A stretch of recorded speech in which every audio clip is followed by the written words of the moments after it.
All right, I want to thank you for joining me. This is Guru Bryan Stoops. This is going to be a short video on the very important topic of avoiding martial arts burnout. Let's jump right in and get going. So let's define martial arts burnout. Martial arts burnout, if you search the internet, you're going to get a lot of hits on articles about avoiding injuries and going to class too much, and everybody's going to equate that phrase more with overtraining. And martial arts burnout is more than that. We talk a lot as a community of martial artists about martial arts and our practice being not only of the body, but of the mind, body, and spirit. And martial arts burnout is a threat to all three of those areas. It affects us in all three of those areas of our practice. Martial arts burnout is definitely a threat to maintaining our martial arts as a lifelong practice, being practitioners until the day that we leave this life. And martial arts burnout is different than, say, a family issue. You know, heaven forbid you have a family member with a health issue and you've got to, say, take 6 months off of your practice as a martial artist to go and help that family member.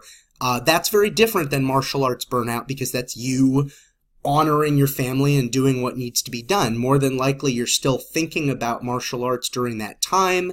Maybe you're even doing, motions or training and little stolen moments. That is not a threat to a family issue to your practice, whereas martial arts burnout is. And martial arts in general should be about community.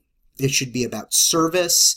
And it doesn't matter what role you play as a martial artist, whether you're an aspiring black belt, a studio owner, an assistant instructor, an aspiring instructor. Martial arts should be about community and service. And martial arts burnout is another threat to that. So we're just going to talk about one approach, one idea for avoiding martial arts burnout in this video today. And that is to honor your story. So I'm going to very quickly share my martial arts story with you. And I have a little relevant picture here from each stage as we move through this. So for me, unfortunately, martial arts was kind of hit or miss all throughout my childhood, my adolescence, my teens, and my early adulthood. By the time I reached my mid-20s, I had about 7.5 years of martial arts training, but it was all kind of here and there. I grew up reading about Bruce Lee and Guru Dan Inosanto and all of those related incredible instructors and organizations and martial arts systems. So I started in the Junfon arts, or sometimes we'll say the Inosanto umbrella, in 2004 in Southern California. I was married by 2006. My son was born, my oldest, in 2007. My daughter was born in 2009. So by that time, I had a young family. I started teaching part-time, 3 nights a week in my garage in Southern California early in 2011. That was always with the intention of building up enough students to try and open up a small commercial location. And so fall of 2011, I had built up a number of students. I opened up a small location in eastern Los Angeles County. That's the photo that you're seeing here. I believe this was actually opening day, opening ceremonies for that school. So for a year, from about fall of 2011 until fall of 2012, I had this part-time school in eastern Los Angeles County. I told you and I shared with you, I had the young family back then. My kids were still younger.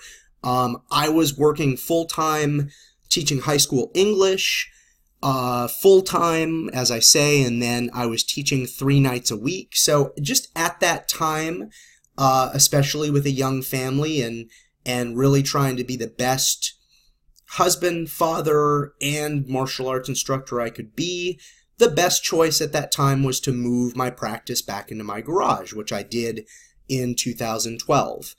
And I taught out of that garage. I have a lot of fond memories of that garage. I taught, a couple thousand hours out of that garage. So from about 2012 to about 2015, was happily teaching out of that garage and really wasn't putting a lot of energy into any kind of marketing at all. I was just kind of training and teaching and working as an educator.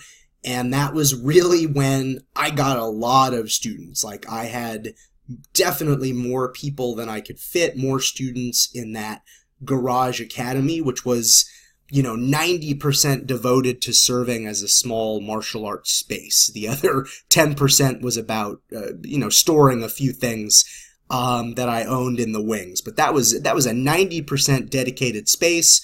We did not park our cars in that garage. And just by kind of going through the motions and teaching and really enjoying it, I built up a large number of students. So 2015 opened up about a 2,000 square foot school in San Bernardino County in Southern California. And during all of this in 2003, had been working as a high school English teacher. And right around that time that I opened up that school, I was offered a job as a high school administrator. So for several years, I used to run around saying, I'm either going to be a high school English teacher with a thriving commercial school, or I'm going to be a high school administrator with a really excellent garage group. And 2015, both of those things sort of happened on top of one another. So I opened the school.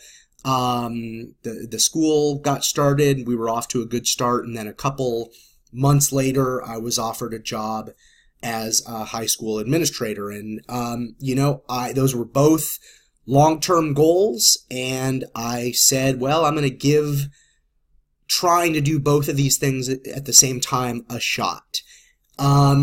Ultimately, that was a a difficult time period. That was a lot of hours, and at that time period, the high school administrator thing kind of won out over the martial arts. So once again, took everybody at the school and kind of moved them back into my garage in October of 2016.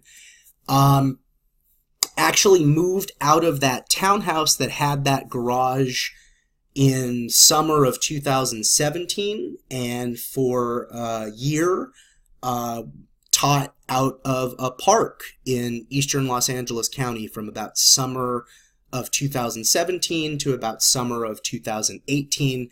This photo right here is actually the last classes that I taught in that park in the summer of 2018.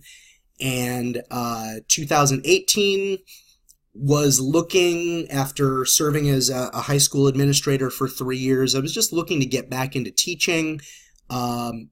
Being an administrator is a lot of time. It takes a lot of time, especially at the high school level. So I was looking to go back into teaching.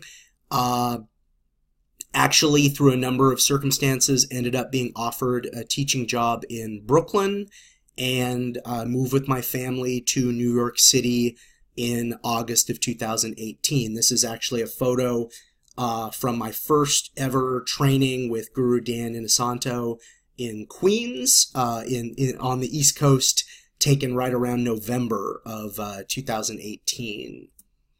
So, as you can see, as far as my journey as a martial arts instructor, there have been lots of hills and some valleys and some ups and some downs. And, I'm recording this in New York City as I'm kind of defining my practice out here. So remember how we started in this video. This video is all about avoiding martial arts burnout. So I'm going to pull you back to what we started with, which is to honor your story. And in our martial arts community, we've all had challenges, every single one of us, some of them major, minor, but we've all had challenges. In our martial arts community, we've all overcome obstacles, some of them major, some of them minor, but any long-term endeavor that is a choice that we continue to make again and again and again, I guarantee we've had challenges and obstacles that we've overcome to continue that practice and continue making that choice. So while I'm really defining my practice here in New York City, I'm still dedicated to being the best father and the best husband that I can be, and the best instructor, and all of that continues. I want to make sure that I'm serving up to my best capacity in all the roles that I play. But what I know when I think about my story is that I will not stop. This is a lifelong practice. Whenever I think about the difficult things in my life, whether they're personal or whether they're martial arts related, the thing that I do have to fall back on is my love of martial arts and how it's always supported me. So I know I will not stop. And when you take the time to really honor your story, to really think about your story, to really tell your story to yourself, that is a great antidote to the threat of martial arts burnout. Because when you go back and, it's been about 10 minutes or so that I've been telling you my story, it's impossible not to relive some of those emotions, both positive and negative, as you tell your story. But at the end of that story, you realize everything that you've overcome, all those obstacles, all those challenges, and you just feel fired up and ready to continue. So I'm going to end this video by showing you another video that I posted recently. This is actually a promotional video that a student made for me for my Garage Academy when it started. This was made really early in 2011, right after I started teaching part-time. And, for a Garage Academy, I'm really proud of the work, the thousands of hours and, the hundreds of people that I taught in that garage.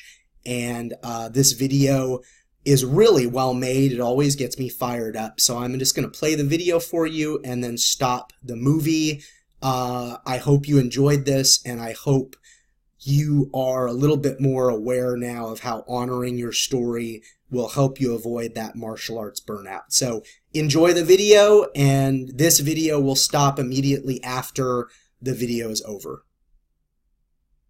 So we'll switch over to YouTube and take a look at that.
All right, so a little bit of lag there with some of the video, but I hope you still enjoyed it. See you on the next video, everybody. Have a great day.